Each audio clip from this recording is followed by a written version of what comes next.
pintu masjid dari pagi, dari setelah salat subuh. Lalu apa yang terjadi? Yaktubun al-awwal fal-awwal. Beliau para malaikat mencatat orang-orang yang pertama masuk masjid.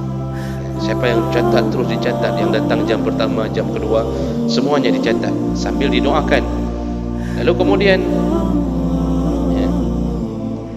fa iza kharaja al-imam, ketika sudah keluar imam naik ke atas mimbar, tawu suhufahum yastami'una zikra, mereka tutup semua catatan itu, mereka ikut mendengarkan apa yang disebutkan oleh imam. Jadi batasannya ditutup ketika imam sudah naik. Maka rugi sekali orang yang datang ke Jumat setelah khatib berada di atas mimbar. Walaupun begitu khutbahnya, walaupun begitu salat Jumatnya sah, namun dia tidak dapat fadilah kelebihan di pagi Jumat.